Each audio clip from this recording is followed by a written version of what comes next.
It was the time when boy husbands were boarding with their in-laws, fathering, and sitting with folded arms in the synagogue. They yawned, went to synagogue, rose for midnight prayers, lamented the destruction of Jerusalem, peered into holy books, studied the scriptures, and learned how to be broken diaspora Jews with their fine grandiose Friday night prayers. How beautiful are thy tents, O Israel, etc. My father-in-law, a simple man, fine and well-to-do, took me in like a rare and precious thing, an earnest student. He took me from the yeshiva for his one and only beloved daughter, who was the apple of his eye. It's hard to say how old I was, but whatever it was, all I know is that when I got married, my face was pale, smooth, and beardless, like a boy's. During the first years of our marriage, nothing much happened. In the beginning, I would simply study at the yeshiva, come home to eat and drink, and that was all. There was not a nasty word, not a nasty grimace, but then a slight change took place. I started noticing peculiarities about my mother-in-law, a wry face, a pouting, and I was supposed to know what it was all about. Finally, one day, listen, she argued, highly excited, as though I had stomped on her toes. Listen, you've been married for 2 whole years already, and nothing. No children, nothing. A fine husband you are. Her sermons about me were based on the verse, my son-in-law is indecent. And she demonstrated at length that it was indecent of me to do this and do that. So what was I then? Garnished, a nothing, that's what. And a further indecency. Any other father-in-law would take his son-in-law to the rebbe of Kandrikev, long may he live. And if not personally, then through one of his followers, the son-in-law would be turned into a decent human being. He would prosper with children and money, as it says in the Sabbath prayer. But as for me, she would exclaim, as for me, oi, God in heaven, it shouldn't happen to her worst enemies. I simply wasn't decent, amen, amen. My mother-in-law's speeches hooked into my heart like leeches. They sucked out my blood. I still ate her food heartily. I still studied heartily, but it just didn't taste quite right anymore. Something was itching, nibbling in my head, and I would sometimes daydream for minutes at a stretch, with bulging eyes at random. The next thing I knew, a dibbik got hold of me, the evil spirit himself, in the guise of a chassid, and he tried to talk me into the devil knows what, lead me off to the devil knows where. If you would believe this chassid in my head, angels and demons were his servants, fire and water his playthings. Listen, Shlemiel, my evil spirit would start reproving me. What can come of all this studying, day and night?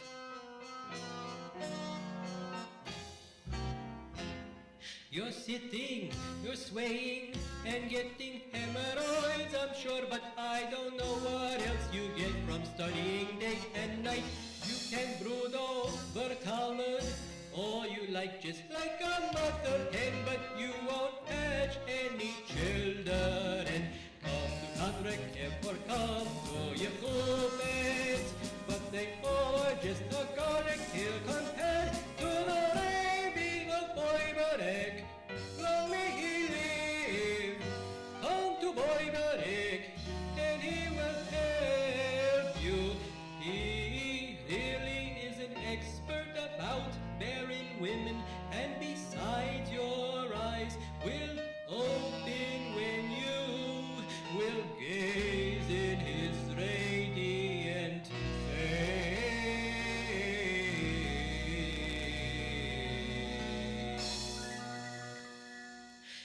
You will warm yourself in his light, see the divine radiance, Shekhinah.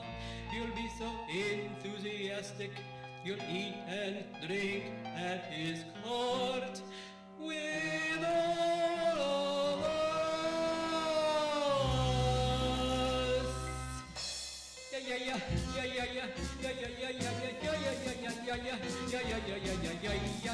Studying is fine for a recluse, but you Shlemiel, you're still a boy, you still have lots of time, so learn to be decent.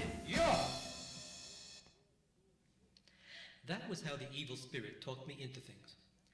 But when he saw he hadn't gotten very far, that moralizing didn't help, he tried getting to me with alcohol. He would smack his lips wordlessly and so tantalizingly that I got a yen for a shot of brandy.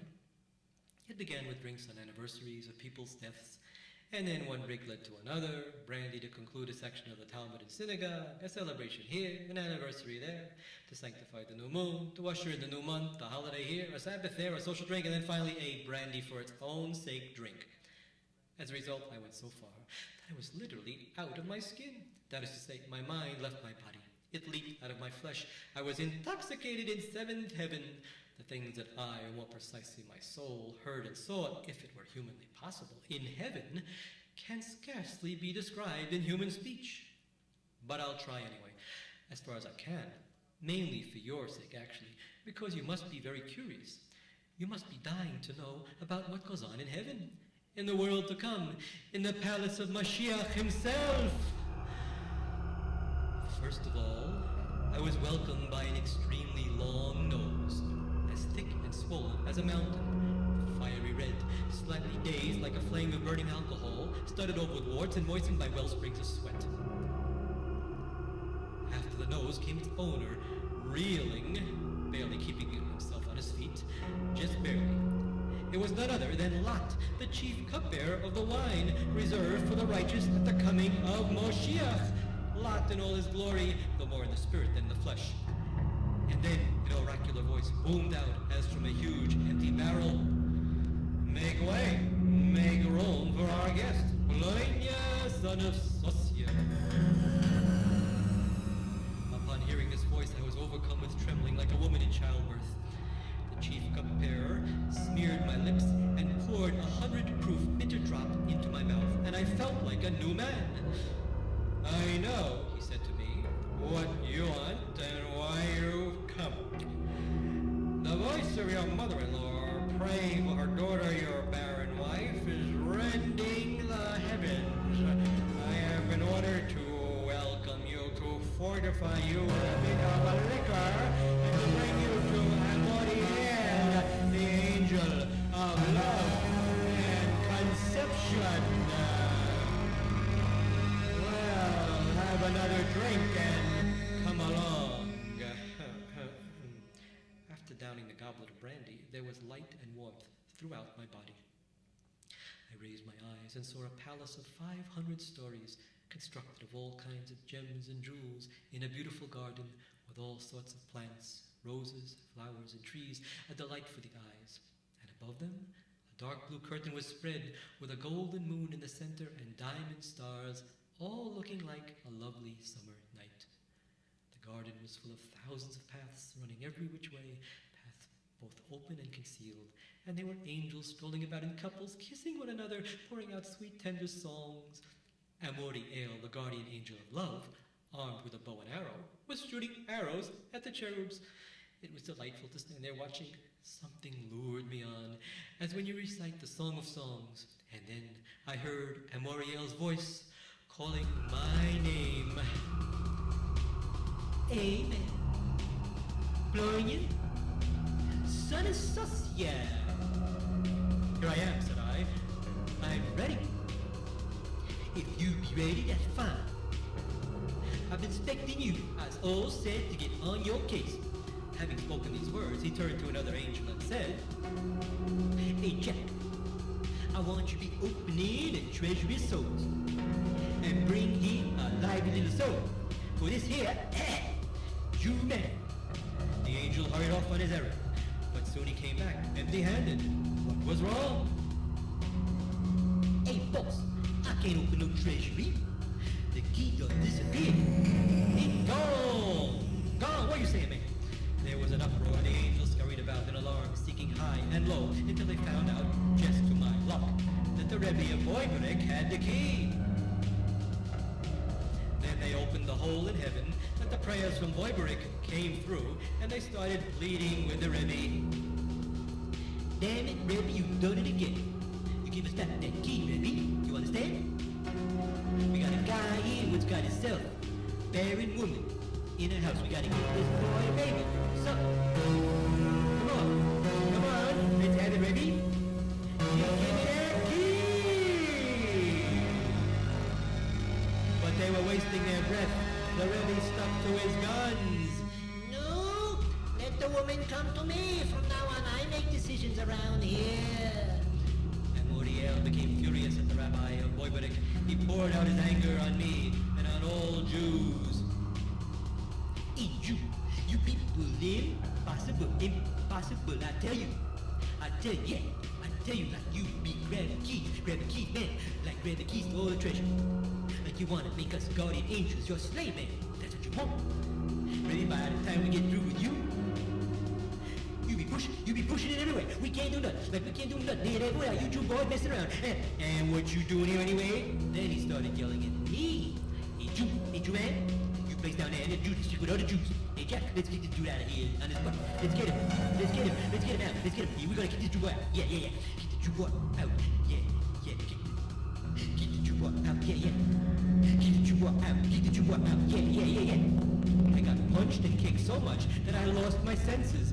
And when I opened my eyes, I found myself lying in bed in my own room with the family standing around me, all talking at once. He's come back from the dead. He's alive again. Gradually, I realized what was going on. Can you imagine? I had been lying in a drunken stupor for 3 days. When I regained my strength, people, big and little, young and old, fell upon me like locusts. They were yearning to have me tell about what was happening in heaven, what was new up there. If I had been smart, I could have earned my bread and butter from my craving for brandy like so many other heavenly people among us. But fool that I was, I stuck to the truth and only told people what I knew. So when our rabbi, Lord preserve him, asked me as a scholar, "How are things for us Jews up there?" I was forced to reply, "They don't want us." It was dreadful to see his face, the poor man, as he heaved a deep, heartfelt sigh. Despite all of this, I have to admit, except for the reason that forced me to go there, I got to like Boyberik. It grew on me. Weird as the people of Boyberik may appear, if you look hard, you'll find a few virtues in them. They're very devout. By them, gloom and worry are a sin. The rabbi of Boyberik said people should be merry, and all of them, young or old, rich or poor, maintain a comradely tone with one another. They're not so dry, not so cold with summer troubles like the Jews in my town. They can sometimes have a drink and dance a jig, not necessarily at Purim or the Feast of the Torah, but on an ordinary weekday. You know, I was all prepared to follow my evil spirit and move to Boyberik when suddenly something happened. My wife, can you imagine, got pregnant without the Boyberik Rebbe, and she up and gave birth to twin boys. This weakened my evil spirit a bit. Boyberik became less important to me, and I stood there like a Jew on the Sabbath with 1 foot inside the prescribed Sabbath area and 1 foot outside it. I didn't know whether I was coming or going. A wandering soul, I was neither here nor there.